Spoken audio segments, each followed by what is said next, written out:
नमस्कार, मैं विकास कुमार।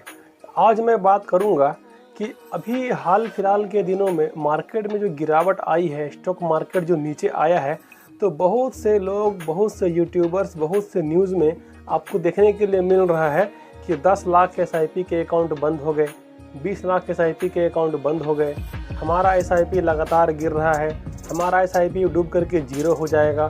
तो इन सब बातों में कितनी सच्चाई है, वो सारी बातों को आज मैं इस वीडियो में कवर करूंगा। तो आपसे रिक्वेस्ट है कि इस वीडियो को एंड तक देखिएगा, तभी आपको बातें समझ में आएंगी। तो फ्रेंड्स, अभी जो मार्केट में गिरावट का दौर चल रहा है, इससे घबराना किसे है? ये कौन लोग इस दौर को लेकर के अधिक से अधिक घबरा रहे हैं? सबसे बड़ी बात तो समझने वाली ये है कि घबरा कौन रहा है, माहौल कौन बना रहा है कि इस मार्केट से बाहर निकल जाओ, मार्केट तो डूब जाएगा, यहाँ से ख़त्म हो जाएगा, जितना भी इन्वेस्टमेंट है सारा ख़त्म हो जाएगा। लेकिन समझने वाली बात यह है कि मार्केट का ये जो चाल है ना, ये जिग-जैग वाला चाल, ये क्या पहली बार ऐसा हो रहा है? क्या मार्केट में जो डाउनफॉल आया है वो पहली बार हुआ है, या फिर आगे भी कभी ऐसा हुआ था? अच्छा, दूसरी बात जो आती है कि number of SIPs 10 lakh, 20 lakh या 50 लाख बंद हो गए अकाउंट्स, एसआईपीज डिसकंटिन्यू हो गए, एसआईपी स्टॉप कर दिए गए, इस बात में कितनी सच्चाई है? तो आज मैं सारी बातों को बताऊंगा। देखिए, जो मार्केट को जो गिरने और गिराने की जो बात है, तो ये आपको भी पता है, मुझे भी पता है कि मार्केट का गिरना या गिराना ये सारा कुछ एज पर प्लान है। ये सारा कुछ सात समंदर पार जो बैठा हुआ है मोगेम्बो, सारा वो अपना चाल चल रहा है। अच्छा, एक बात मुझे बताइए, जो सेंसेक्स अभी गिरा है, सेंसेक्स 85,800 से गिर के करेंट में अभी 74,600, मतलब करीब करीब 10 से 12% सेंसेक्स नीचे आया है। ठीक है, जबकि जो लोग मार्केट में जो नए आए हैं ना, कोविड के बाद से जो मार्केट में एंट्री किए हैं, सबसे अधिक डर उन्हीं को लग रहा है। जो मार्केट में लंबे समय से हैं, 8-10 सालों से हैं, वो मार्केट को जानते हैं कि जिग-जैग का जो चाल है ये हमेशा ऊपर नीचे होता है, और जो कि पहली बार नहीं हो रहा है। बात 2008-9 की करेंगे तो जनवरी 2008 में सेंसेक्स 20,690 पॉइंट पे था, और जनवरी 2009 में, मतलब कि ठीक एक साल के बाद, वही सेंसेक्स जो है वो 50% के आसपास गिर करके 9,400, मतलब 9400 पे आ जाता है। मतलब 20,690 पॉइंट वाला सेंसेक्स जनवरी 2008 में था, जनवरी 2009 में 9,400 पे आ जाता है। 50% से अधिक सेंसेक्स में करेक्शन आता है। तो उस समय कितने लोग मार्केट में टिके होंगे? जो आदमी 2008 में 10 लाख रुपया लगाया होगा, एक साल के बाद निकालना होगा, और वो एक साल के बाद 5 लाख रुपया पे आ गया होगा उसका पोर्टफोलियो, तो कितने लोग वहाँ पे टिके होंगे? तो जाहिर सी बात है कि गिरावट इस टाइप का हमेशा होता है। फिर बात करें 2010 में, नवंबर 2010 में सेंसेक्स 20,150 पे था, और नवंबर 2011 में 16,370 पे आ गया। मतलब वहाँ पे करीब करीब 20% से ऊपर की गिरावट हुई। कब हुई? नवंबर 2010 से 2011 के बीच में। ठीक है, जनवरी 2015 में सेंसेक्स 29,300 पे था, जनवरी 2016 में ये 24,800 पे आ गया। अच्छा खासा गिरावट हुआ। अभी कितना गिरा है? करंट के दिनों में, हाल के समय में गिरावट हुई है, वो कितनी हुई है? 85,800 कुछ पे सेंसेक्स गया था लाइफ टाइम हाई पे, और सेंसेक्स अभी जो करंट में है वो 74,600 के आसपास में है। तो 10 से 12% यहाँ भी गिरा है। जबकि कोविड के टाइम में क्या हुआ था, 41,600 पे था सेंसेक्स, और वहाँ से गिर करके 27,600 पे आ गया था। मतलब करीब करीब 35% के अराउंड में सेंसेक्स गिरा था विद इन 2 मंथ। तो इस तरह से यदि देखेंगे, पिछला रिकॉर्ड को देखिए आप, सेंसेक्स का, निफ्टी का, किसी का भी देखिए, तो ये जिग-जैग होता आया है। घबराने की बात किसके लिए है? जो लोग एसआईपी के अंदर साल 2 साल का विजन लेकर के आए हैं, उनको डर लगेगा, और लगना भी चाहिए। जबकि मैं अपने वीडियो में हमेशा एक बात पे जोर देता आया हूं कि जिनके पास 5 साल या उससे अधिक का समय है, वही एसआईपी में आइए, वैसे लोगों को कोई डर नहीं। अच्छा, एक बात मैं बता रहा हूँ कि आप सेंसेक्स के पुराने रिकॉर्ड को देखिएगा, जब भी सेंसेक्स गिरा है ना, फिर भी शेप में उठा है। जब गिरा है, वो 2008-9 में गिरा हो, 10-11 में, कोविड के टाइम में, या फिर अभी जो करंट में गिरा है, ये भी आप देखेंगे कि जब इसमें करेक्शन का दौर जब खत्म हो जाएगा, जब मार्केट रिकवरी करेगी यहाँ से, तो फिर भी शेप में रिकवरी होगा। अच्छा, जब मार्केट जब भी शेप में उठता है, जब लगातार जब पोर्टफोलियो बढ़ता है, तो लोग ये बात नहीं बोलते हैं, कमेंट नहीं करते हैं, फ़ोन मैसेज नहीं करते हैं कि सर मज़ा आ रहा है, सर मार्केट में तो मज़ा आ रहा है, पैसा लगातार बढ़ रहा है, ये बात नहीं बोलते हैं।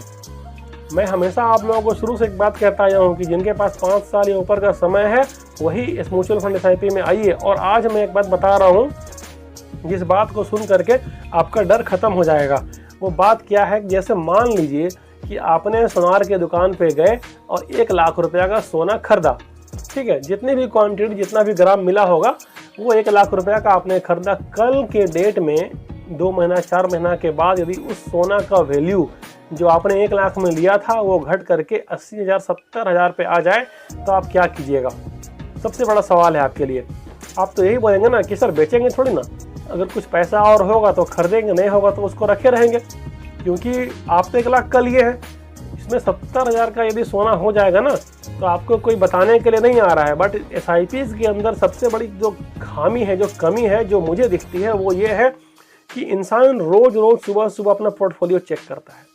और ये जो प्रॉब्लम है ना, ये सबसे बड़ा प्रॉब्लम है। और ये डेली डेली जो चेक करने का जो रुतबा है, रवैया है, इस वजह से बहुत से लोग मार्केट में टिक नहीं पाते हैं।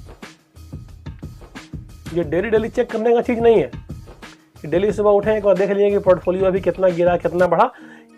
अगर आप अपने पैसे को FD RD बैंक सुकन्या कहीं भी रखते हो तो क्या आप डेली चेक कर सकते हो? नहीं ना। तो फिर यहाँ पे क्यों? आप साल 6 महीना में एक बार चेक कीजिए, 2-4 महीना में चेक कीजिए। आपको डेली चेक भी करना है तो कीजिए, बट अपने दिमाग पे जोर मत डालिए कि मैं डेली चेक कर रहा हूँ, आज इतना घट गया, आज उतना बढ़ गया। इस तरह से कीजिएगा तो कभी भी वेल्थ क्रिएशन नहीं हो पाएगा।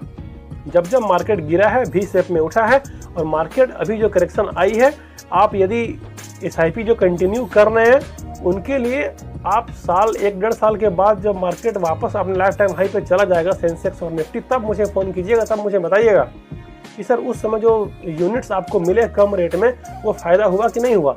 जिन लोगों को लगता है कि मार्केट यहाँ से जीरो हो जाएगा ना, वैसे लोग इस सेक्टर को ही छोड़ दीजिए। क्यों छोड़ दीजिए? क्योंकि आपको एक बात मैं बता रहा हूँ, किसी बहुत बड़े व्यक्ति का कहना था कि मार्केट हो या इंसान, जाना सबको ऊपर ही है, ठीक है। ऐसा नहीं है कि मार्केट यहाँ से अब निफ्टी और सेंसेक्स जो है, स्टॉक मार्केट यहाँ से बंद हो जाएगा या जीरो हो जाएगा या धराशायी हो जाएगा या ख़त्म हो जाएगा, ऐसा कुछ नहीं होने वाला है।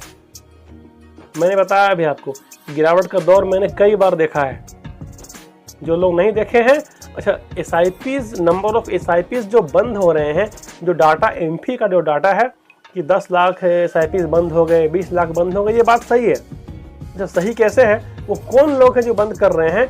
जो इधर हाल फिलहाल में within 1 year, within 2 year market में आए थे, वैसे लोग SIPs को डिसकंटिन्यू कर रहे हैं, क्योंकि उन्होंने कभी करेक्शन का दौर देखा ही नहीं है।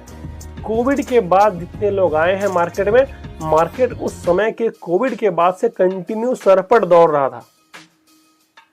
जिस रफ्तार से मार्केट दौड़ रहा था, उस रफ्तार से मार्केट को दौड़ना नहीं चाहिए, बट वो सरपट जो दौड़ रहा था और लोगों को मज़ा आ रहा था कि अरे वाह, बहुत मज़ा आ रहा है, तो रोज रोज मेरा पोर्टफोलियो बढ़ रहा है, डेली डेली मेरा पोर्टफोलियो बढ़ रहा है, मज़ा आ रहा है। बट नहीं, ये जितना मज़ा दिया था ना, वो तो मुझे पहले ही अंदाज़ा हो गया था कि एक बार करेक्शन ज़बरदस्त इसमें आएगा, और जो कि अभी आया हुआ। अच्छा, बहुत बड़ा करेक्शन नहीं आया है अभी तक, अगर देखेंगे तो मात्र 10 से 12% ही सेंसेक्स और निफ्टी नीचे आया है।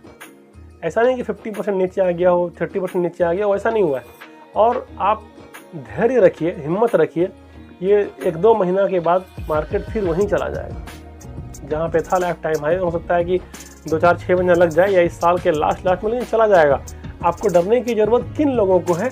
जिनको आज के डेट में पैसा चाहिए, जिनको अभी पैसा चाहिए, जिनको 15 दिन के बाद पैसा चाहिए, उनको डरने की ज़रूरत है।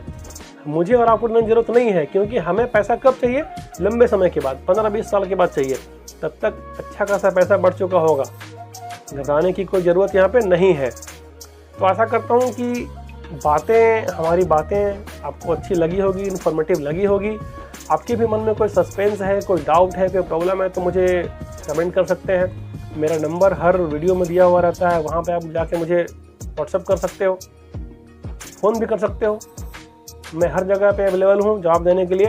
लेकिन आपसे हाथ जोड़ कर रिक्वेस्ट है कि SIP को डिसकंटिन्यू मत कीजिए। यदि आपको डर लग रहा है ना बहुत ज़्यादा, तो आप यहाँ पे उसे स्टॉप कर दीजिए, बट रिडीम मत कीजिए। क्योंकि यूनिट का रेट अभी गिरा हुआ है, आपको घाटा हो जाएगा। और यदि यहाँ से पैसा आप इन्वेस्ट करोगे तो फिर अच्छा खासा फायदा हो, क्योंकि दाम सिक्का का यदि कम हो जाए, सोना का सिक्का का दाम कम हो जाएगा तो लोग उसे खरीदेंगे ना कि बेचेंगे। बट शेयर मार्केट में उल्टा होता है, जैसे ही रेट कम होता है ना यूनिट का, तो लोग डर जाते हैं और बेचना शुरू कर देते हैं अपने माल को। अपने माल को मत बेचिए, यूनिट्स को मत बेचिए। जो यूनिट्स आपका है वो छोड़ दीजिए, वापस वहीं पे जाएगा, उससे भी और ऊपर जाएगा। ऐसा नहीं है कि सेंसेक्स का जो लाइफ टाइम हाई था 85-86 हज़ार, उससे आगे अब जाएगा ही नहीं, वैसा नहीं है, जाएगा, फिर जाएगा, समय लगेगा बट जाएगा। तो आशा करता हूँ कि बातें मेरी आपको इन्फॉर्मेटिव लगी होगी। यदि हाँ तो प्लीज़ वीडियो को लाइक करें, शेयर करें, मेरे चैनल को सब्सक्राइब करें।